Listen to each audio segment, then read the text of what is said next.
පින්වතුනි, සත්වග සිත් සතන් සද්ධර්මයෙන් සනහනු පිණිස අදත් බෞද්ධ රූපවාහිනිය විකාශනය කරන දායකත්ව ධර්ම දේශනාවයි මේ ආරම්භ වන්නේ.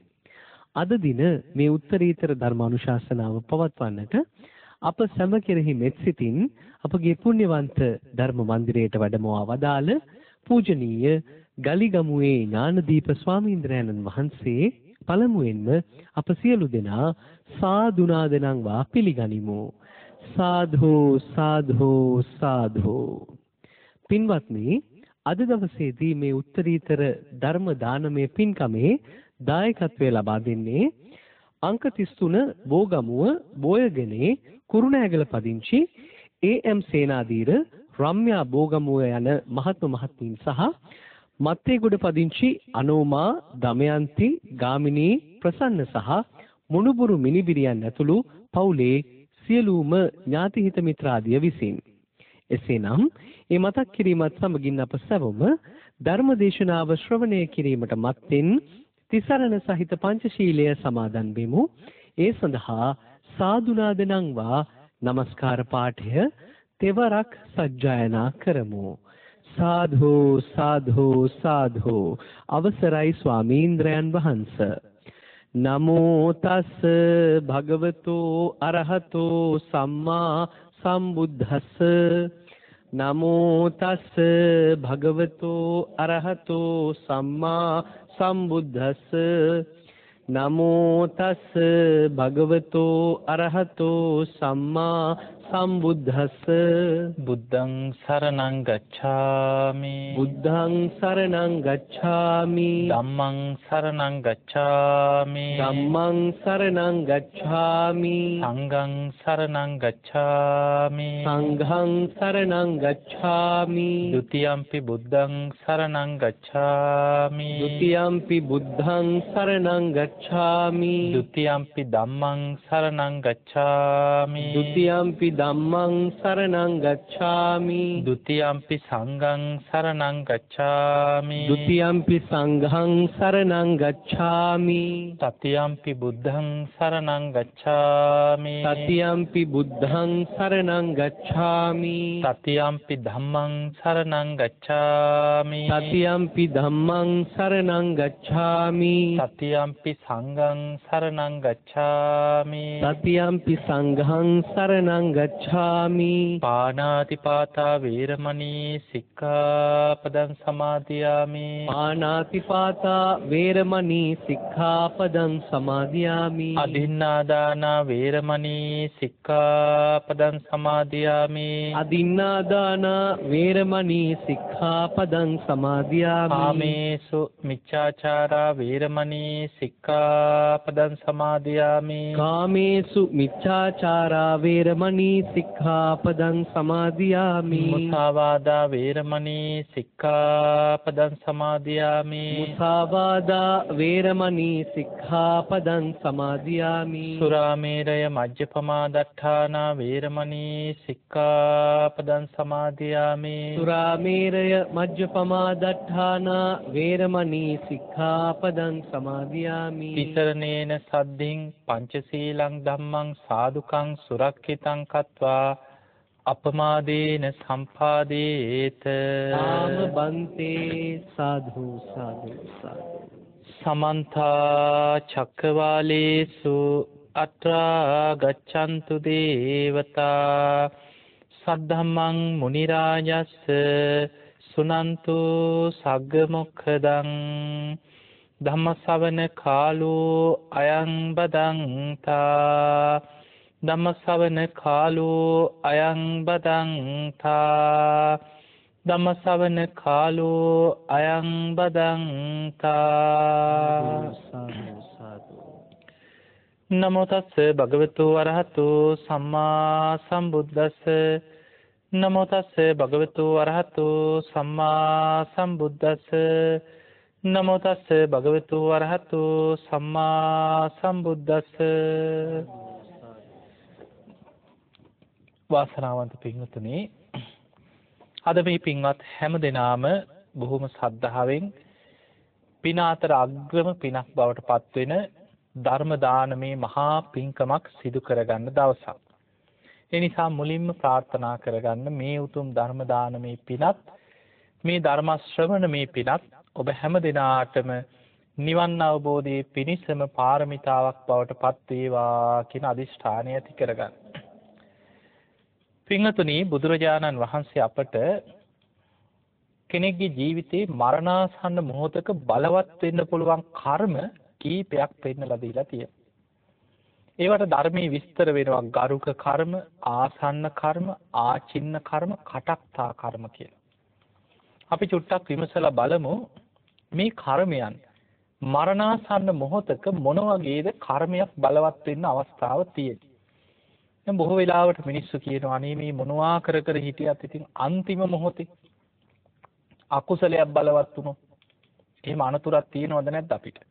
තියෙනවා. පුතඥ භාවයේ ඉන්න තාක්කල් ওই අනතුර තියෙනවා. අපි පින් කරනවා, දන් දෙනවා, සීල් රකින්නවා. හැබැයි තාම සතර අපායෙන් මිදිලා නැත්නම්, සෝවාන් ඵලයටවත් වෙලා නැති කෙනෙක් නම් අන්තිම මොහොතේ හරි අර කරපු කුසල් යටපත් කරගෙන අකුසලයක් බලවත් වෙලා අපායකට වැටෙන්න පුළුවන්. ඒකට ධර්මයේ කියනවා කුසල් මැඩලන අකුසල් කියලා. කුසල් යටපත් කරගෙන අකුසල් බලවත් වෙන්න පුළුවන්. ඒ නිසා මරණාසන්න මොහොතක බලවත් වෙන්න පුළුවන් කර්ම බුදුරජාණන් වහන්සේ ධර්මයේ මේ විදිහට විස්තර කරලා තියෙනවා. කෙනෙකුට ගරුක කර්ම කියලා කියන්නේ ඒකාන්තයෙන් මරණ මංචකේ මුලටම මතුවලා විපාක දෙන කර්ම. ඒවට කියන ගරුක කර්ම. ඒ ගරුක කර්මයක් කරලා තිබුණොත් ඒකාන්තයෙන් ඒ කර්මය බලවත් වෙනවාමයි. ඒ ගරුක කර්මත් කොටස් දෙකයි. එකක් තමයි ගරුක කුසල්, අනික ගරුක අකුසල් පැත්ත. ගරුක අකුසල් මරණ මංචකේ ඒකාන්තයෙන් විපාක දෙන අකුසල්. ඒ තමයි පංචානන්තරීය අකුසල්. එතන බුදුරජාණන් වහන්සේ පෙන්න තමන්ගේ මව මැරීම, පියා මැරීම, රහතන් වහන්සේ නමකගේ ජීවිතේ නැති කිරීම, සංඝ බේදයේ බුදු කෙනෙක්ගේ ශරීරයේ ලේසලවීම, මේවා භයානකම අකුසල් පහක් හැටියට ඒකාන්තයෙන් විපාක දෙනවා. ආයි මොන පින කරලවත් වහන්න පුළුවන් දෙයක් නෙමෙයි. එතකොට මෙන්න මේ පංචානන්තරී අකුසලයක් යමෙක් කරලා තිබුණොත් ඒ අකුසලේ මරණ මංචකේ ඒකාන්තයෙන් විපාක දෙනවාමයි. දැන් ඔබ හිතන්න අජාසත් රජුරුව ගැන හිතන්න. තමන්ගේ පියා මරලා පීට්ටු ඝාතන අකුසලයක් කරපු කෙනෙක්. හැබැයි වැඩේ වැරදුනාට පස්සේ අර අකුසලේ සිද්ධ වුණාට පස්සේ තමයි තේරුනේ. ඒක සිද්ධ වුණේ දේවදත්තගේ කීම අහලා තමන්ගේ පියාට වද දීලා මුලින් කන්න නොදී හිර කරලා තිබ්බා. අන්තිමට අම්මට විතරක් මුලදී බලන්න යන්න දුන්නා. දේවිය මොකද කරේ? බත් මුලක් හොරෙන් හංගගෙන ඉනේ ගහගෙන ගිහිල්ලා බිම්බිසාර රජුරවන්ට කවලා එනවා. ඒක ආරංචි වුණාට පස්සේ ආහාර ගෙනියන එක සම්පූර්ණයෙන් නැවැත්තුවා. අන්තිමට දේවිය Tamanට කන්න දෙන බත් ටික අඹරලා ඇඟේ ගාගෙන යනවා.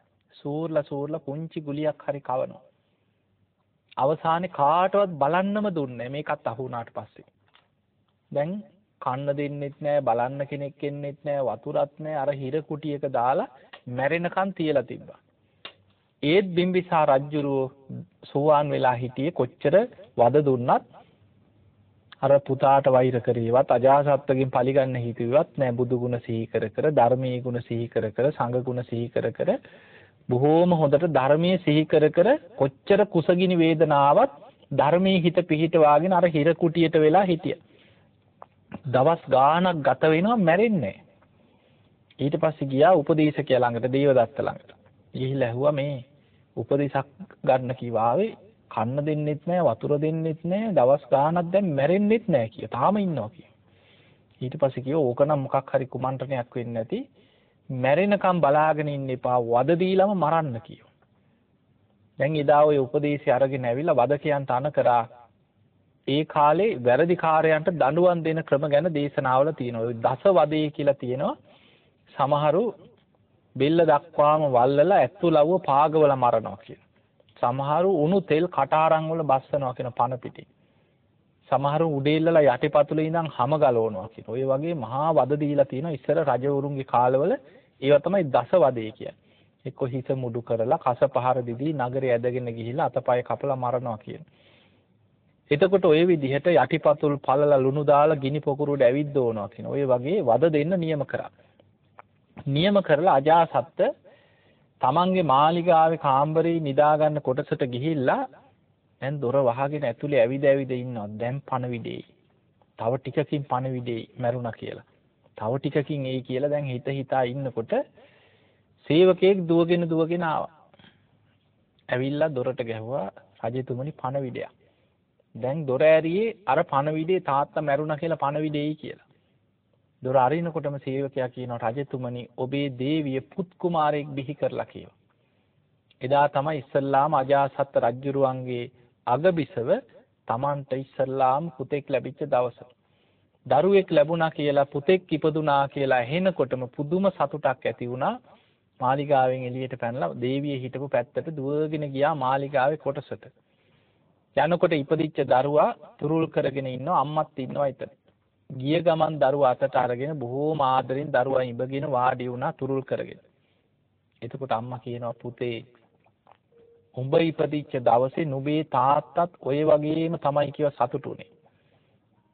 අන්න එහෙම කියනකොට විශාල දුකක් වේදනාවක් ඇති වුණා. අයියෝ මං කරගත් අපරාධේ. මම මහ විශාල අකුසලයක් අපරාධයක් කරගත්තා නේද කියලා ඒ වෙලාවේ විශාල දුකක් ඇති වුණා. දරුවා දේවියගේ අතට දීලා දුවගෙන ගියා පිය රජුරවන්ට දැන් වද දෙනවා. ඒක නවත්තන්න දුවගෙන ගියා.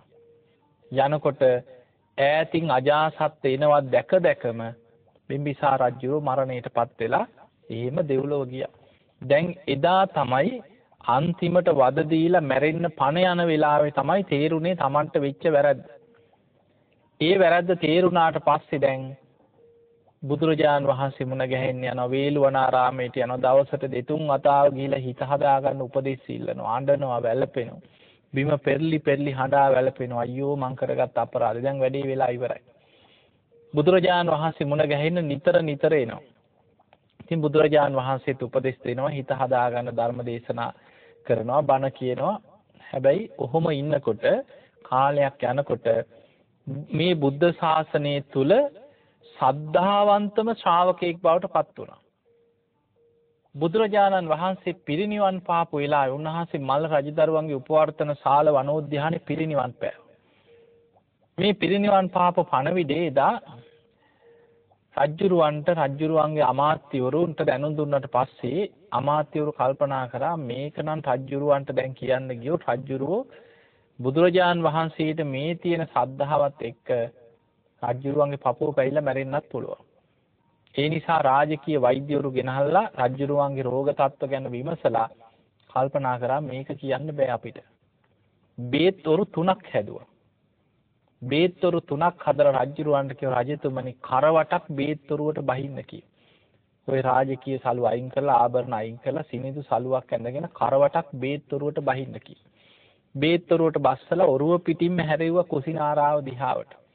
අමාත්‍යවරු සියලු දෙනා ඒ පැත්තට වැඳගෙන කියනවා රජතුමනි වැඳ ගන්න කිය මේ පැත්තට. වැඳගෙන අමාත්‍යවරු කියනවා බුදුරජාන් වහන්සේ මල්ල රජදරුවන්ගේ උපවර්තන ශාල වනෝද්‍යානයේ පිරිනිවන් පෑවා කියෝ. එහෙම කියනකොටම අර බේත්වරුවේ සිහි නැති වුණා. උස්සලා අරගෙන තෙල් ගාලා බේත් ගාලා දෙවනි බේත්වරුවෙන් තිබ්බට පස්සේ සිහි ආවා. මොකද්ද මට කීවේ කියලා ඇහුවා. දෙවනි වතාවෙත් ඒ දිශාවට වැඳගෙන බුදුරජාණන් වහන්සේ මල්ල රජදරුවන්ගේ උපවර්තන ශාල වනෝද්‍යානයේ පිරිනිවන් පෑවා කියපුවාම දෙවෙනි පාරක් සිහි නැති වුණා. බේත්වරු 3ක බස්සලා තමයි අජාසත් රජුරවන්ට බුදුරජාණන් වහන්සේ පිරිනිවන් පෑවා කියන පණවිඩේ පවා දැනුම් දුන්නේ. ඊට පස්සේ සිහි ආවට පස්සේ වේළුවනාරාමේ ගන්ධ කුටිය ළඟට ගිහිලා බුදුරජාණන් වහන්සේ වැඩ සිටියේ ගන්ධ කුටිය ළඟ බිම පෙරලි හවස් වෙනකම් හඬා වැළපුණා කියලා. අන්තිමට හිත හදාගෙන කල්පනා කරා දැන් ඉතින් අඬලා වැඩක් නැහැ. නමුත් බුදුරජාණන් වහන්සේගේ 13 වහන්සේලාගේ භාගයක්ම මං අයිති කරගන්න. මම මේ මුළු රජගහ නුවරම චෛත්‍ය හදනවා. සේනාවත් අරගෙන පිටත් වුණා මට 13 වහන්සේලා භාගයක්ම ඕන කියලා. කොහොම හරි ද්‍රෝණ බමුණ හැමෝම සමගි කරලා අජාසත් රජුරවන්ට 13 වහන්සේලා ද්‍රෝණයක් ලැබුණා. ඒ ලැබිච්ච 13 වහන්සේලා අරගෙන ඇවිල්ලා බොහෝම සද්ධාවෙන් චෛත්‍යයක් හදලා වන්දනාමාන කරා. දැන් අපි දන්නවා අදටත් අපිට මේ ධර්මයේ ඉතුරු උනේ ධර්ම සංගායනා නිසානේ.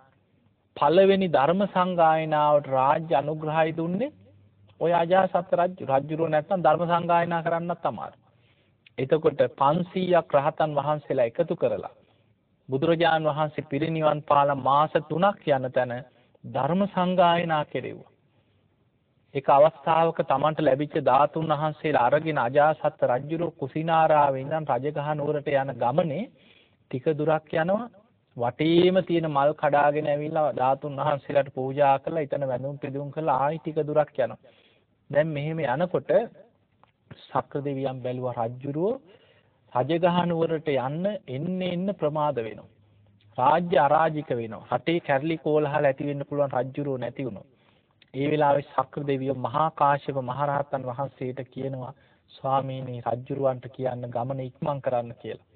නැත්නම් ධාතුන් වහන්සේලා අරගෙන ඔහොම හිමින් යන්න ගියොත් දවස් ගාණක් රජුරෝ එනකොට රටේ කැරලි ඇති වෙන්න පුළුවන්. ඒ වෙලාවේ සක්‍ර දෙවියෝ කරන ප්‍රකාශයක් දේශනාවක තියෙනවා අටුවාවක කෘතඥයන් අතර අජාසත් රජුරෝ තරම් සද්ධාවන්ත කෙනෙක් දෙවියන් දිවසින් දකින්නේ නැහැ කියනවා. ඒ කියන්නේ කෘතඥයන් අතර ඇයි මාර්ගඵල ලබන්න බෑ අකුසලයේ බලවත්. ආනන්තරී අකුසලයක් කරපු කෙනෙක් මාර්ගඵලයකට එන්න බෑ. හැබැයි පෘථග්ජනයන් අතර ඒ තරම් සද්ධාවන්ත කෙනෙක් නෑ කියනවා ඒ වෙනකොට. එච්චර සද්ධාාවක් තිබුණා. හැබැයි අද කොහෙද? මරණින් මත්තේ මහා නිරේ. හැබැයි අජාසත් රජුරෝ පදුම නිරේට වැටුණා කියන. එතකොට අපිට පේනවා කෙනෙක් කල්පයක් අපාය යනවා ආනන්තරී අකුසලයක් කරොත්. ඒක ධර්ම සංගායනා කරත් විහෙර විහාර හැදුවත් මොන පින්කම් කරත් උදේ හවා චෛත්‍යයකට වැඳගෙන පැය 24ම හිටියත් මරණ මංචකේ ඒකාන්තයෙන් බලවත් වෙන අකුසලයේ තමයි ආනන්තරී අකුසලයි. ඒවට කියන්නේ ගරුක අකුසල් කියලා. ඒ නිසා බුදුරජාණන් වහන්සේ පෙන්නනවා කෙනෙක්ගේ ජීවිතේ කරගන්න කර්ම අතර බලවත්ම කර්මය තමයි ආනන්තරී කර්ම. ඒක මතුවෙන. ඒක ආයි වහන්න පුළුවන් දෙයක් නෑ. ඒවා ගරුක අකුසල්. ඒ වගේම ගරුක කුසල් තියෙනවා. ඒ ගරුක කුසලයක් කරලා තිබුණොත් ඒකාන්තයෙන් ඒක මරණ මංචකේ විපාක දෙනවා අම්මයි. ගරුක කුසල් කියන්නේ ධ්‍යාන වඩාගෙන හිටියොත්. රූප ධ්‍යාන අරූප ධ්‍යාන කියන මේ සමත භාවනාව වඩලා ධ්‍යාන වඩාගෙන හිටපු කෙනෙක් නම් මරණ මංචකේ ඒකාන්තයෙන් බ්‍රහ්ම ලෝකයක උපදිනවා. ඒ ධ්‍යානයන්ට අනුව බඹලෝ උපදිනවා අම්මයි. ඔන්න ගරුක කර්ම වල ස්වභාවය. එතකොට කෙනෙක් මරණාසන්න වෙනකොට මුලින්ම මතුවලා විපාක දෙන කර්ම තමයි ගරුක කර්ම. හැබැයි ඉතින් ඒවා මතුවෙන්නේ ඒවා කරොත්නේ. ආනන්තරී අකුසල් කරපු කෙනාට තමයි ඒවා මතුවෙන්නේ. ඊළඟට කුසල් පැත්තෙන් පවා ඉතින් ධ්‍යාන වඩාගෙන හොඳට හිත දියුණු කරගෙන ධ්‍යාන දියුණු කරගත්ත කෙනෙකුට තමයි ඒ කුසලයේ බලවත් වෙන්නේ. හැබැයි සාමාන්‍ය ලෝකයා තුල අපි ගත්තාම සාමාන්‍ය සමාජය තුල ගත්තාම ගරුක කර්ම කරපු අය එහෙම අකුසල් පැත්තෙන් වුණත් ඉතින් එහෙම පව්කාරයෙක් ඉන්නේ කලාතුරකින් කොහේ හරි ගමක කොහේ හරි ඒ වගේ. ඒ ඇරෙන්න කුසල් වඩන අයත් ධ්‍යාන වඩාගෙන ජීවිතය ගත කරන පිරිහෙන්නේ නැතුව පවත්වන අයත් එහෙම හොයාගන්න අමාරුයි. ඉන්නවා ඉතින් ওই තාපසියෝ වගේ හොඳට භාවනා කරගෙන ආරණ්‍යගත හෝ හොඳට හිත වඩාගෙන පංචකාමයන්ගෙන් වෙන් වෙලා භාවනාවෙම ඇලිලා වාසය කරන කෙනෙක් තමයි. දැන් අපි ගරුක කර්ම නැත්නම් ඊළඟට මතුවෙන කර්ම තමයි ආසන්න කර්ම. ඔන්න ඔතන තමයි අනතුර තියෙන්නේ. ගරුක කර්මයක් විපාක දෙන්න නැත්නම් ඊළඟට මරණ මංචකේ බලවත් වෙන්න පුළුවන් කර්ම ආසන්න කර්ම කියනවා. ආසන්න කර්මය කියලා කියන්නේ මරණාසන්න මොහොතේ බලවත් වෙන්න පුළුවන් කර්මයක්. ඒක කුසලයක් වෙන්න පුළුවන් අකුසලයක් වෙන්න පුළුවන්. ඒකේ භයානකකම බුදුරජාන් වහන්සේ මහා කම්ම විභංග සූත්‍රයේ පෙන්නනවා. සමහරු ඉන්නවා දන් දෙනවා, සිල් රකින්නවා, පින් කරනවා, ගුණධර්ම පුරනවා. එයාගේ ජීවිතේ දිහා බලාගෙන ඉන්න ඇති පේනවා අනේ මෙයා හරිය පින්වන්ත කෙනෙක්. හරියට පින් කරපු කෙනෙක්, හරියට කුසල් වඩපු කෙනෙක්. හැබැයි මරණාසන්න මොහොතේ කරපු පින යටපත් වෙලා අකුසලයක් බලවත් වෙනවා කියන. ඒවට ධර්මයේ කියන්නේ කුසල් මැඩලන අකුසල්. ආසන්න කර්මයක් හැටියට අකුසලයක් මරණ මංචකේ බලවත් වෙන්න පුළුවන්. පින් කරපු කෙනෙකුට හරි අකුසලයක් බලවත් වෙන්න පුළුවන් අන්තිම වෙලාවේ. එහෙම මරණ මංචකේ අකුසලයක් බලවත් වුණොත් මොකක් වෙයිද? කොහේයිද? අපායකට වැටෙනවා දුගතියකට. ওই වගේ සිදුවීමක් මේ ළඟකදී දරුවෝ ඇවිල්ලා කියනවා අනේ හාමුදුරනේ අපේ අම්මා කටින පින්කම් 3ක්ම කරා කියෝ. එක දිගට. අන්තිම කාලේ කටින පින්කම්ම හැම පාරම කොහේ හරි කටින පින්කම් බාරගෙන ඇවිල්ලා කටින පින්කම් 3ක් කරා කියෝ. ඊට පස්සේ චෛත්‍යයක් හැදෙව්වා කියෝ. ඉතින් දරුවෝ ඇහුවලු අම්මට පුළුවන් ද ඔවා බාරගත්තට නෑ මං කරනවා කියලා කොහොම හරි නෑදෑයත් එකතු කරගෙන අම්මගේ පොතේ තිබ්බ සල්ලිත් ඔක්කොම වියදම් කරලා අන්තිමට මම්ම මේක කරන්න ඕන කියලා ඉඩමකුත් විකුණලා දරුවන්ගෙත් අවසර අරගෙන ඉතින් ළමයිනුත් කිව්වලු කමන්නේ අම්මයි කිව්වක කරගන්නකෝ කියලා චෛත්‍යයත් හැදෙව්වා කියෝ. ඊට පස්සේ ওই බුදු පිළිම වගේකොත් පන්සල් කීපයකටම පරිත්‍යාග කරා. ඒ ළමයි කියනවා හාමුදුරනේ අපි දන්න කාලේ ඉඳන් අම්මා සිල් ගන්නවා කියනවා. අවුරුදු 30 40ක් තිස්සේ දන්න කාලේ ඉඳන් කලාතුරකින් ලෙඩක් අසනීපයක් දවසක යන්න බැරි වුණොත් මිසක් අම්මා දිගටම සිල් ගත්තා කියනවා. නිතරම බණ අහගෙනම තමයි ඒක දවසට බණ 5-6 අහනවා කියනවා. ඉතින් බුද්ධ channel එකක් දාගෙන වැඳගෙන බණ අහගෙනම තමයි කියවා ඉන්නේ. ඊළඟට කියනවා අම්මට පින් පොතක් තිබ්බා කියනවා. කරපු පින්කම් කොහේ හරි ගිහිලා ආධාරයක් කරත් ඕකේ රිසිට් එක ගෙනහලා අර පොතේ අලවනවා කියනවා. දැන් හිතන්න ඔය විදිහේ ජීවියක් තියෙන අම්මා කෙනෙක් නම් අපිට මොකද හිතෙන්නේ? මේ අම්මා නම් ඒකාන්තයෙන් සුගතියයි කියලා හිතෙනවන්නේ. නිතරම දවස ගානේ බණම අහගෙන. පොයට සීල් ගන්නවා. ඊළඟට නිති පන්සිලුත් කොහොම හරි ශික්ෂාපද ටික රකින්න. ඊළඟට කරපු පින්කම් හැම වෙලෙම පොතක ලියලා ඕව බලා පින් පොතක් තියාගෙන කොලාලෝනවා. දරුවන්ටත් කියනවලු මෙන්න මේ පොත මම මැරෙනකොට උඹලා කියවපල්ලා. මේ මං කරපු පින්කම් කිය කරපු පින සිහි කර කර ඉන්නවා. දැන් ඒ අම්මගේ ජීවිතේ ගත්තාම සම්පූර්ණයෙන් පිනෙන් බලවත් වෙච්ච පැත්තක්. ඔන්න බලන්න මිනිස්සුන්ට වරදින හැටි. මේ දරුවෝ කියනවා හාමුදුරනේ අම්මා නිතර කියන්න ගත්තා කිව්වා. අම්මා හරි බයයි කිව්වා ඉස්පිරිතාලවල ඔපරේෂන් කරන ඒවා උවට. ඉතින් කියන්න ගත්තලු මං අමාරු වුණාම බල මාව නම් ඉස්පිරිතාලේ ගෙනියන්න එපා. මට ගෙදර මැරෙන්න දීපල්ලා. මාව නම් ගෙනියන්න එපා ඔය වද දෙන්න. ඔහොම කියන අම්බලා නැද්ද? කියනවන්නේ. මට ගෙදර මැරෙන්න දීපල්ලා. ඕක කී හිටියා කියෝ. දැන් ළමයි මොකද කරන්නේ? ඕවා කියනකොට මග අරිනවා. හරි අම්මේ මැරෙන වෙලාවක මැරෙයි ඕවා කියවන්න එපා. ඔය කට කරිච්ච කතා කියන්න එපා කියලා ළමයි මග ඇරලා යනවා. ඉතින් ඕක කී ඉඳලා අන්තිමට මොකද වුනේ? දවසක් ඉතින් බොහොම සතුටෙන් ඉන්න වෙලාවක කට්ටියත් හිටියා කියවා. ඉතින් ඔය hinaවේ ඉඳලා එක පාට අම්මා පපුව අල්ලගෙන සාලේ ඇදගෙන වැටුණා කියෝ. පපුව රිදෙනවා කියලා. දැන් ළමයින්ට පින්පොත් මතක් වෙනවද? මැරෙනකන් hina වීගෙන තියාගෙන ඉඳීද ගෙදර? නෑ. ඉක්මනට අඬාගෙන අනේ අම්මේ කියලා උස්සගත්තා. ළඟ ගෙදරක වාහනයක් ගෙන්නලා උස්සලා වාහනේට දාගත්තා. ඒ දරුවෝ කියනවා හාමුදුරනේ පපුව අල්ලගෙන අර වාහනේට උස්සලා දාගන්නකොට යටි ගිරින් කෑ ගැහුවලු මට ගෙදර මැරෙන්න දීපාන් කීවලු. මං උඹලට කිව්වා නේද මාව ගෙනියන්න එපා මට ගෙදර මැරෙන්න ඕනේ කියලා කෑ ගැහුවා කිව්වා. දැන් ගෙනිච්චා කිව්වා යන්නකම් කෑ ගැහුවා කිව්වා. ඔය වාහනේ හරවපම් මට යන්න බෑ මට ගෙදර යන්න ඕනේ මට ගෙදර මැරෙන්න ඕනේ කියලා කෑ ගැහුවා කිව්වා. දැන් ඉස්පිරිතාලට ගෙනිච්ච ගමන් දොස්තරලා ඔක්සිජන් එකක් දීලා සේලයින් එකක් දීලා අර බට දානකොට ඒ දරුවෝ කියන හාමුදුරනේ දාපු බට සේලයින් බට ඔක්සිජන් බට එහෙම කඩලා වීසි කරා කියනවා. චර කේන්තියක් දැන්. අර දාපු බට ඇදලා අහුවෙච්ච ඒවා කඩලා වීසි කළා කියලා මාව ගෙදර ගෙනියපල්ලා කියනවා. කියලා දැන් බනිනවලු මං කිව්වා නේද උඹලට මට ගෙදර මැරෙන්න ඕන මට ගෙදර මැරෙන්න ඕනේ කියලා දැන් කෑ ගහනවලු. දොස්තරලා කිව්වලු අල්ල ගන්න වෙන කරන්න දෙයක් නැහැ කොහෙන්දට බඳින්න වෙනවා කියලා තියලා. ඊට පස්සේ ඉතින් දරුවෝ අත් දෙක හිර කරලා අල්ලගත්තා කියලා මිසීලා දෙන්නේ කකුල් දෙකෙන් තද කරලා අල්ලගත්තා කියලා දඟලනකොට ආයෙ හිර කරලා ඔක්සිජන් එක ගැහුවා කියෝ. දඟලලාම දත් මිටි කාගෙන පණ ගියා කියෝ. දැන් මොකක් වෙන්නේ නැද්ද? අර කරපු කුසල් ඔක්කොම බලවත් වෙනවද? නෑ. මරණ මංචකේ දැන් මතුනේ අකුසලයක්. තරහක්, වෛරයක් දැන් අර දොස්තරලා ගැන, මිසීලා ගැන, දරුවෝ ගැන වෛරෙන් මැරුණා එතකොට අන්න ඒවට තමයි ධර්මයේ කියන්නේ කුසල් මැඩලන අකුසල් කියලා. ආසන්න අකුසලයක්. මරණාසන්න මොහොතේ කරපු පින යටපත් වෙලා අකුසලයක් බලවත් වෙන්න පුළුවන්. දැන් එහෙම අකුසලයක් බලවත් වුණොත් දුගතිය. එතකොට අපිට පේනවා ආසන්න කර්ම කියන ඒවා බොහොම භයානකයි. පෘතජන භාවයේ ඉන්න තාක්කල් අනතුරක්. අපි දන්නේ නැහැ හතුරෙක් මරණ මංචකේ ළඟ ඉදීද. කවුද දන්නේ? තරහකාරී ළඟ ඉන්න පුළුවන්. හිතට අපි අකමැති දේවල් සමහරුන්ට මේ අකුසලයේ ස්වභාවය තමයි මරණාසන්න වෙනකොට නොසිතන දෙයක්.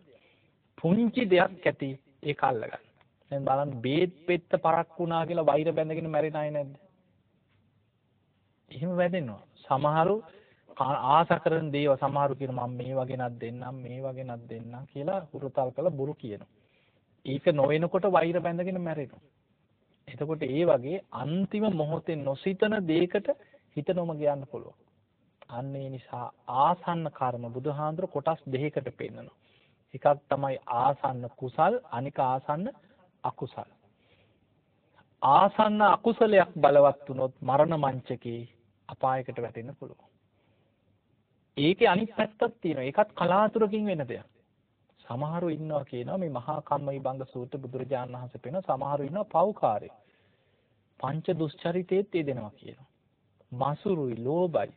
හැබැයි මරණාසන්න මොහොතේ පෙර කරපු පිනක් හරි යම් කරපු පිනක් ඒ මොහොතේ බලවත් වෙනවා කියනවා. අන්තිම වෙලාවේ පිනක් බලවත් වෙලා සුගතිය යනවා කියනවා. දැන් ওই දේශනාවේ තියෙන ධනංජානි ගැන තියෙන ඔය වගේම කතාව.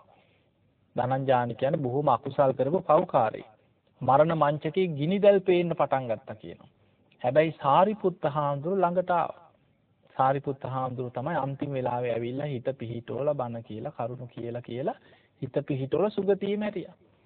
එතකොට අන්තිම වෙලාවේ අර අකුසලේ යටපත් කරලා ඒ මොහොතේ පින මතු කරගත්තා.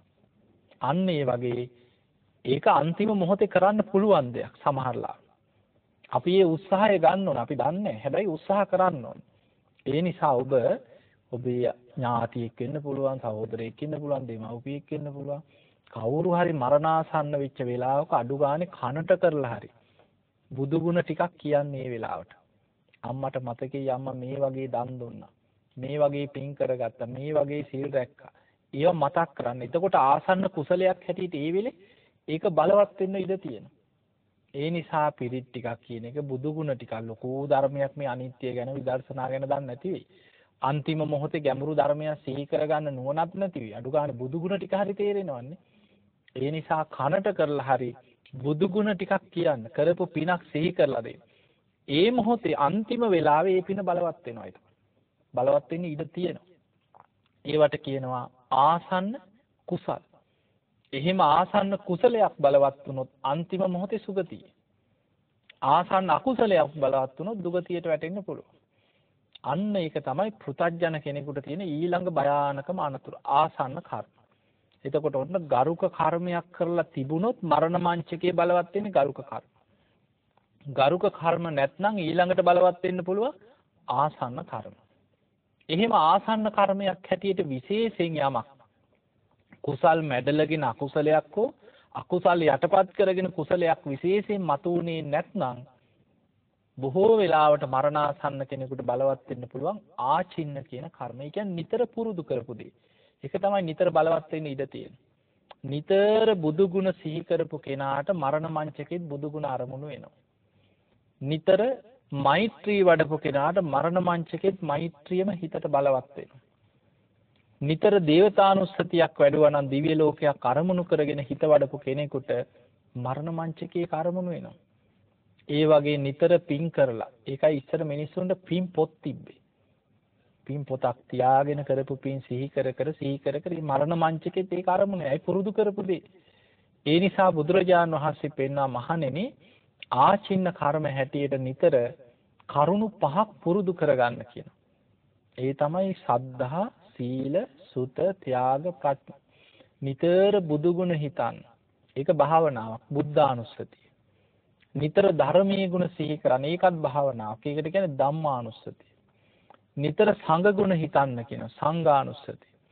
ඊළඟට සීලය කියන්නේ ඔබ සමාදන් වෙච්ච ශික්ෂාපද ගැන නිතර සිහි කර හිත වඩන්න. ඒකත් භාවනාවක්. ඒකට කියන්නේ සීලානුස්සතිය.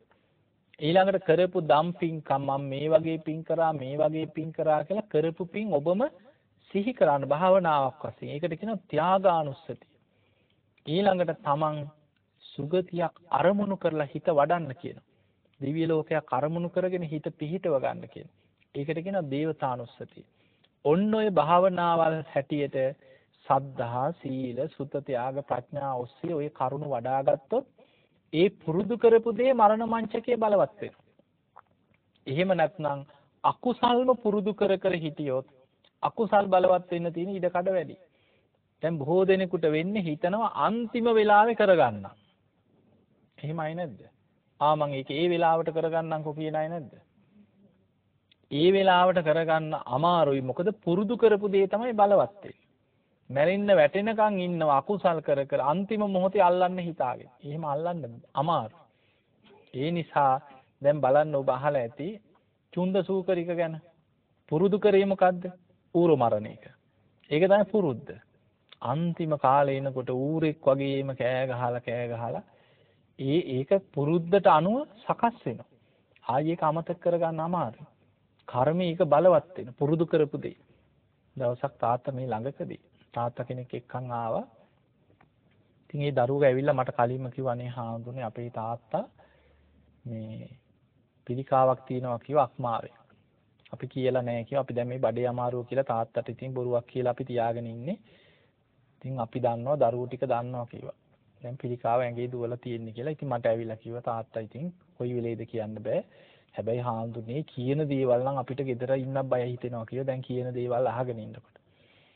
ඉතින් අනේ වහන්සේ ළඟට එක්කන් එන්නම් පොඩ්ඩක් උත්සාහයක් ගන්න කියලා මොනවා හරි හිත පිහිටව ගන්න පුළුවන්ද කියලා. මං කිව්වා එක්කන් එන්න කියලා. ඉතින් උස්සගෙන ආවා. ඉතින් ආවට පස්සේ ඉතින් මාව දැක්ක වෙලේ ඉඳන් ඉතින් අනේ හාමුදුරනේ මං අපායයි නේද කියලා අහනවා. හාමුදුරනේ මට මං කරපු පව් පේනවනේ කියලා. මං මේ වගේ පව්කම් කරා. මං අපායයි නේද හාමුදුරනේ අහනවා. ඉතින් මං ඉතින් අහගෙන ඉඳලා ඉතින් මමත් ඉතින් කරන්න දෙයක්වත් නැහැ. ඉතින් මොනව කරන්නද? ඊට පස්සේ මං කිව්වා හරි ඉතින් උපාසක මහත්තයා දැන් ඉතින් මොනව පව්කාරයෝ කියන්නේ නේ. කරමු පව්. මං කිව්වා හරි ඉතින් උපාසක මහත්තයා දැන් ඕවා ඔක්කොම පරණ දේවල්නේ. දැන් අපි සීල් ගමුකෝ. ඊට පස්සේ දැන් සිල්වත්නේ. පරණ ඒවා අමතක කරමුකෝ. දැන් සිල් ගත්තට පස්සේ දැන් සිල්වත්. එහෙනම් පන්සිල් ගන්නකො කියලා මම ළඟටත් අරගෙන අත් දෙකෙනුත් අල්ලලා ඉතින් පොඩි උන්ට අර උගන්වනවා වගේ මම ඉතින් নমස්කාරය කියෙව්වා. කියවලා මං කිව්වා හරි උපාසක මහත්තයා දැන් ඔන්න කියන්න.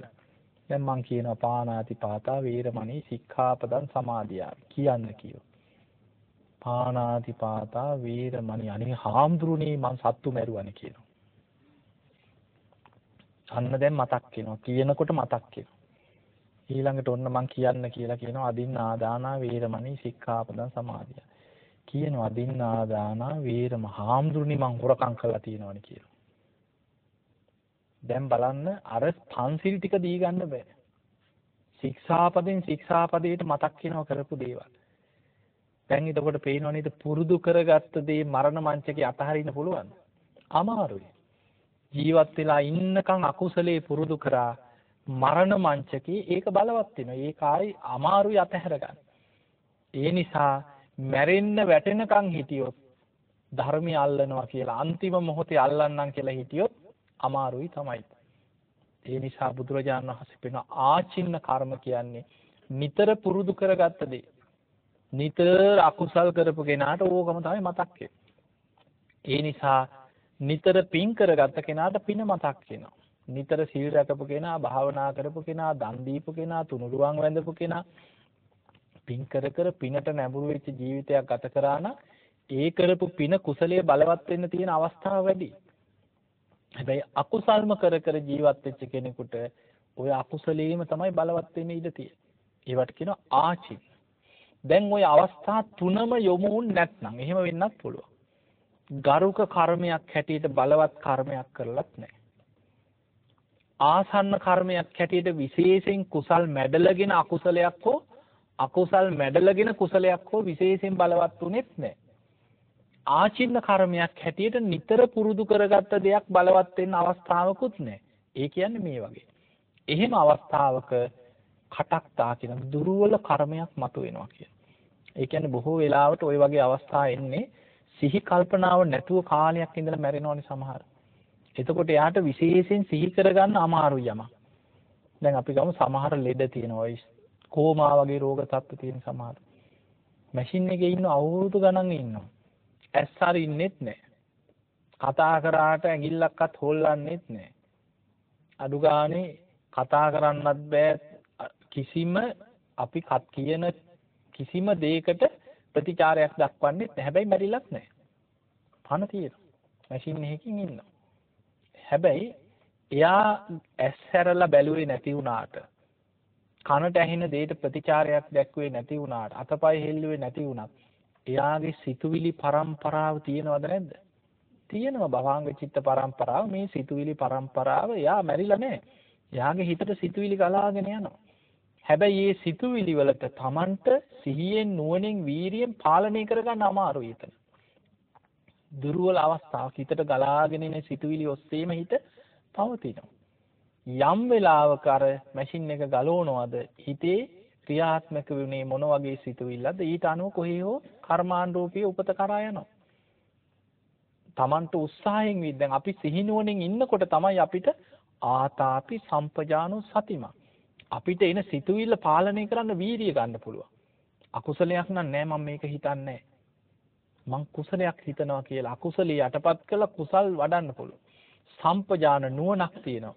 මම මේක හිතුවොත් හොඳද නරකද මේක පින්ද පවුද කුසල්ද අකුසල්ද අපි නුවණින් හැමදේම විමසලා බලලා අකුසලයේ බැහැර කරලා කුසලයේ හිත පිහිටවන්න අපිට නුවණ තියෙනවා. සතිමා කියන්නේ හොඳට සිහිය පිහිටවාගෙන සතර සතිපට්ඨානෙ ඔස්සේ හිත රැක ගන්න පුළුවන්. හැබැයි අර වගේ දුර්වල වෙලා ඔහි කල්පනාවක් නැතුව සිහි මුලා වෙලා වගේ ඉන්න කෙනාට හිතට ගලාගෙන එන සිතුවිල්ලේම හිත පවතිනවා මිසක් උත්සාහයෙන් වීරියෙන් නුවණකින් සිතුවිල්ලක් පාලනය කරගන්න අමාරුයි. වෙනස් කරන්න අමාරුයි. අන්න ඒ නිසා දුර්වල කර්මයක් මොකක් හෝ හිතේ බලවත් වෙන්නේ යමක්ද ඊට අනුව කොහේ හෝ උපතකට යනවා. කටක්ත. එතකොට අපිට පේනවා මරණාසන්න මොහොතේ ඔය වගේ කර්ම බලවත් වීමේ අනතුරක් තියෙනවා. හැබැයි ওই අනතුර තියෙන්නේ කාටද? පෘථග්ජන මට්ටමේ ඉන්න කෙනාට. සෝවාන් වෙච්ච කෙනෙක් නම් මොන විදිහට මැරුණත් එයා ආරක්ෂා වෙලා. දැන් බිම්බිසාර රජුරුව ගැනම හිතන්නකෝ. වද දීලා, කන්න නොදී හිර කරලා, යටිපතුල් පළලා ලුණු දාලා ගිනි පොකුරුට ඇවිද්දෙව්වා කියලා තියෙනවනේ. එච්චර වද දීලා මරලවත් අකුසලයක් බලවත් වුණාද? නෑ. සෝවාන් වෙලා හිටියේ. එච්චර වද දෙනකොටත් බුදු ගුණ සිහි කරනවා. ධර්මයේ ගුණ සිහි කරනවා. සංඝ ගුණ සිහි කරනවා. මරණ සතිය වඩනවා. අනිත්‍ය සිහි කරනවා. අන්න ධර්මයේ දියුණු කරගත්ත කෙනා අපායගාමී අකුසල් වලින් මිදිච්ච කෙනා ධර්මයේ තුලමයි හිත පිහිටවාගෙන හිටියේ. අන්තිමට වද දීලා මැරුවා. ජනවසබ කියලා දෙවි කෙනෙක් වෙලා පහළ වුණා. එතකොට කොච්චර වද දීලා මැරුවත් අපායකට වැටෙන්නේ නැහැ. එයා අපායෙන් සදහට මිදිච්ච කෙනෙක්. එයා දිව්‍ය ලෝකේ යනවා. සුගතියක යනවා. නිවන් අවබෝධේ කරා යන මාර්ගයට එයා ඒ මාර්ගයෙන් බැහැර වෙන්නේ. එතකොට මේ රැකවරණේ තියෙන්නේ කොහොම මැරුණත් කමක් නැහැ කියලා Tamanට රැකවරණයක් ඇතුව ඉන්න පුළුවන්. සෝවාන්වත් වෙලා නම් අපි දන්නේ නැහැනේ. කුටි කාලා මැරෙන්න වෙයිද කවුද දන්නේ? කවුරු ප්‍රාර්ථනා කරාද මට ගුටි කන්න ලැබේවා කියලා? නෑ. කර්මානුරූපීව ක්‍රමේ හැදෙනවා ගුටි කන්න. දැන් මොගලන් හාමුදුරන්ට බලන්න. උන්වහන්සේ ඒ ආත්මේ විතරක් නෙමෙයිනේ. පෙර සසරේ උන්වහන්සේ පළවෙනි පාර සියුම් ශරීරයක් මවාගෙන යතුරු හිලෙන් මගහැරලා ගියා. දෙවනි පාර හොරු කුටිය වට කරලා දොර කඩන්න හදනකොට අහසට පැන නැග්ග පියස්සෙන් වහලෙන්. ඊළඟ වතාවේ බැලුවා භාවනා කරනකොට මේ අය ආයෙමත් මගේ පස්සෙන් එයිද? එදත් පොළු අරගෙන ආයුධ අරගෙන කට්ටිය ලෑස්ති වුණා යමල් අදත් කියලා.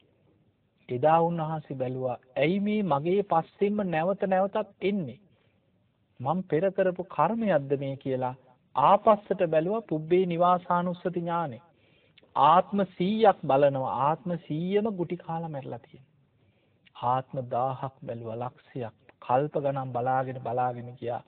හැම ආත්මිකම ආවිෂ ඉවර වෙනකොට ගුටි කන්න ක්‍රමේ පෑදෙනවා. ඒවට කියන්නේ අපරාපරිවේදනීය කර්ම. නිවන් දකින්නකම් විපාක දීප කර්මයක්. ඔබ අහලා ඇති මැරෙනකොට මරණයේදී සමහරු ආයුෂ ගෙවලා මැරෙනවා. ඒකට අපි කියනවා ආයුක්ඛය මරණ. සමහරුන්ට ආයුෂ තියෙද්දි කර්ම විපාක ඉස්සර වෙනවා. ඒවට කියනවා කම්මක්ඛය මරණ. සමහර අයගේ ආයුෂ ඉවර වෙනකොටම කර්ම විපාකයක් එකතු වෙලා දෙකම එකවර විපාක දෙනවා. ඒකට කියනවා උබයක්. අන්න ඒ වගේ කර්ම විපාකයක් තිබුණා සංසාරේ. හැම ආත්මිකම ආවිෂ ගෙවිලා ඉවර වෙනකොටම ගුටි කන්න ක්‍රමී පෑදෙනවා. මැරෙන්න ක්‍රමී හැදෙන්නේ ගුටි කාලා. ඒක තමයි සංසාරේ කරපු අකුසලේ. එතකොට ඒ වගේ අපි දන්නේ නැහැ මොන වගේ මූණ දෙන්න වෙයිද? කර්මානුරූපී.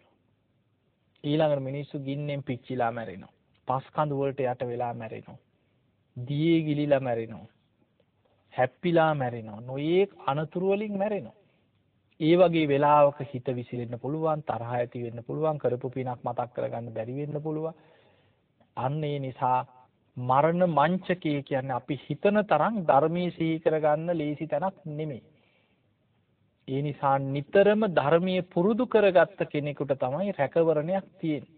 බුදුරජාණන් වහන්සේ පෙන්වනවා ඒ නිසා නිරන්තරයෙන්ම සද්ධාවම දියුණු කරන්න. හැම වෙලාවෙම බුදු ගුණ හිත හිත ඉන්න. ධර්මයේ ගුණ නිතර සිහි කරන්න. සංඝ ගුණ හැම වෙලාවෙම හිතන්න. ඊළඟට සිල්වත්ක හොඳට සිල්වත් ජීවිතයක් ගත කරන්න. නිති පන්සිල් රකින්න, පොයට උපෝසතයක් රකින්න. දහම් දැනුම නිතර බණ අහන්න පුරුදු වෙන්න. ඊළඟට ත්‍යාග සම්පත්තිය, ප්‍රඥා ওই ටික දියුණු කරගන්න. දැන් ඔය ටික දියුණු කරගන්න අවශ්‍ය පරිසරයක් හදා ගන්න. දැන් ඔබ දන්නවනේ මගේ ওই ගිලන් භික්ෂු මධ්‍යස්ථානයක් තියෙනවනේ හොරණ. දැන් ගිලන් ස්වාමීන් වහන්සේලා 20 ගාණක් ඉන්නවා මගේ ළඟ. අවුරුදු 90 ගණන් ගිය අය 6 නමක් විතර ඉන්නවා. එක් තැන් වෙලා උත්පල වෙලා එක තැනම මල මුත්‍ර කරගෙන ඉන්න ස්වාමීන් වහන්සේලා 8 නමක් විතර ඉන්නවා. පිළිකා හැදිච්ච අය නොයේ කසනීප තියෙන අය ඉන්නවා. අපි වෛද්‍යවරු ගෙනල්ලා බෙහෙත් හේත් ටික දෙනවා, සේවකයෝ ඉන්නවා බලා ගන්න, ඒව ඔක්කොම කරනවා. හැබැයි අපි දන්නවා මේ හැමෝම මැරෙනවා. කොච්චර බෙහෙත් දුන්නත්, කොච්චර බලාගත්තත්, කොච්චර ආදරෙන් තියාගෙන හිටියත් සදාකාලික සුවපත් කරන්න පුළුවන් බෑ. එතකොට අපි කායික රෝගයට බෙහෙත් කරනවා වගේම ප්‍රධානම දේ තමයි ධර්මය. උදේින්ම බුද්ධ වන්දනාවක් කරන. කොච්චර අමාරු වුණත් පැම්පස් එක අන්දලා හරි උස්සගෙන රෝද පුටුවේ වඩාගෙන ඇවිල්ලා හරි බුදුන් වන්දනවා. දවසම බුද්ධ channel එක දාලා බණ අස්සනවා. ධර්ම සාකච්ඡා කරනවා. අර කන් ඇහෙන්නේ නැති හාමුදුරුන්ටත් මම කනට උපකරණ ගහලා ඇහෙන දේවල් දාලා මම ගිහිල්ලා තියලා ඉවරලා අහනවා දැන් අපි මැරුණොත් කොහේ යයිද කියලා බුදු ගුණ ටික කියලා දීලා අනිත්‍ය මෙනෙහි කරන හැටි, මරණ මංචකයේ ධර්මයේ සිහි කරගන්න හැටි, පණ යන්න එනවා නම් කොහොමද වේදනානුපස්සනාව වඩන්නේ, හිත පිහිටවන්නේ කොහොමද, ඒවා හංගන්න ඕනේ නැහැ. සමහරු බයයි. ඌවා කියන්න එපා, බය වෙයි. එහෙම නෙමෙයි මැරෙනවා. ඒ නිසා ඒවා කියලා දීලා ඒ ඉන්න සේවකයන්ටත් අපි පුරුදු කරලා තියෙන්නේ පණ යන්න එනවා නම් කනට කරලා හරි බුදු ගුණ ටික කියන්න. වෛද්‍යවරයා කරන්න ඕන ටික කරයි. ඒක දොස්තරට බාර දෙන්න. කරන සත්කාරය කරන්න. හැබැයි බලාගෙන ඉන්න එපා. ඒ වෙලාවේ කනට කරලා හරි බුදු ගුණ ටික කියන්න. සුගතියක හිත පිහිටවන්න, ධර්මයේ මෙනෙහි කරලා දෙන්න. අන්න ඒ ටික තමයි අපිට අවශ්‍යම වෙන දේ. ඒ නිසා කෙනෙක්ව සුගතිගාමී කරවන්න අවශ්‍ය ටික ඒ පරිසරය අපි හදන්න ඕන. අන්නේ පරිසරය අපිට නැති වුණොත් බොහෝ වෙලාවට අපි කරපු පින මරණ මංචකේ බලවත් කරගන්න බැරි වෙනවා බොහෝ දෙනෙකුට. ඒ නිසා අපි දන්නවා බොහෝ පින් කරපු අය, බොහෝ ගුණධර්ම වඩාගත් අයට අන්තිම මොහොතේ ඒ කරපු පිනක් සිහි කරගන්න අවස්ථාවක් බොහෝ දෙනෙකුට නැති වෙනවා. කරපු පින් බලවත් කරගන්න බැරුව සමහරවිට තරහෙන්, වෛරයෙන් එක්කෝ හිත විසිරිලා අකුසලයක් බලවත් වෙලා මැරුණොත් අපරාධේ අර කරපු පින් ටික නැති වෙන්නේ කවදා හරි විපාක දෙනවා. හැබැයි ඊළඟ ජීවිතේ දුගතිය. ඒ දුගතියක වැටිලා මේ බුද්ධ ශාසනයක් ලැබිච්ච වෙලාවේ ධර්මයේ අල්ල ගන්න තියෙන අවස්ථාව අහිමි වුණොත් ආයිතින් කවදා කොයි කාලේ අකුසල් විපාක දීලා ආයි සුගතියකට ආපු වෙලාවක තමයි අර පින බලවත් වෙන්න ඉඩ තියෙන්නේ. ඒ නිසා මේ අපි යන සංසාර ගමන තුල ධර්මයේ කරා යන්න නම් ඒකයි බුදුරජාණන් වහන්සේ පෙන්වුවේ හිස ගිනි ගත්ත කෙනෙක් ගින්න නිවන්න මහන්සි වෙනවා වගේ.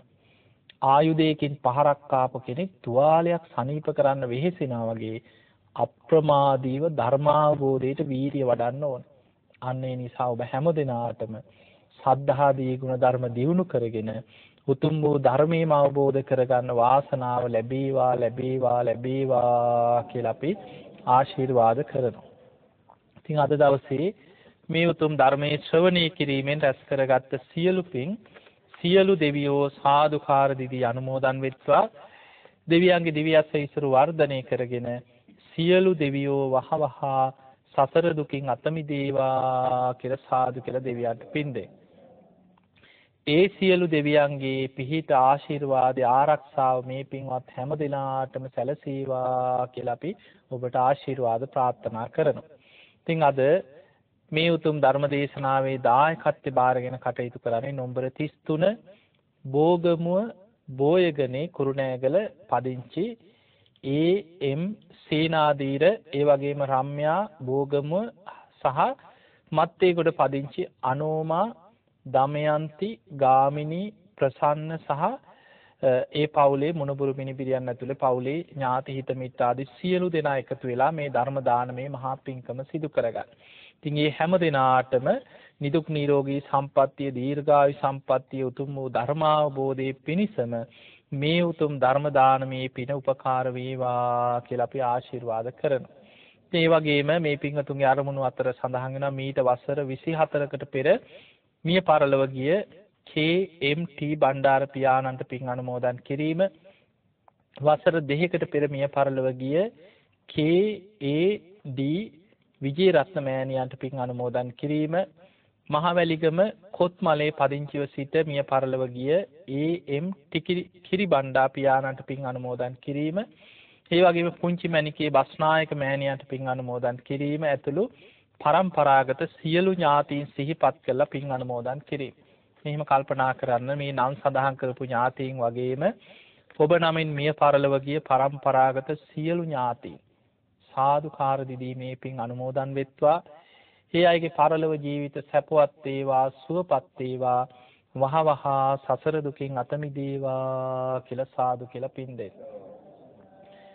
ඒ වගේම සුජීවත්ව සිටින පවුලේ සියලුම ඥාති හිත මිත්‍ර ආදී හැම දිනාටමත් ධර්ම දේශනාවට සහභාගී වෙච්ච මේ හැම දිනාටමත් විදේශගතව අධ්‍යාපනය ලබන ලහිරු සමින්දි සමිත් කියන දරුවන් ඇතුළු පවුලේ සෑම සියලු දෙනාටමත් හැම දිනාම නිදුක් වේවා, නිරෝගී වේවා, සුවපත් වේවා, දීර්ඝායු සම්පන්නිය තුන්රුවන්ගේ ආශිර්වාද රැකවරන සැලසේවා, ලෞකික ලෝකෝත්තර දියුණුවම මේ හැම දිනාටම සැලසේවා.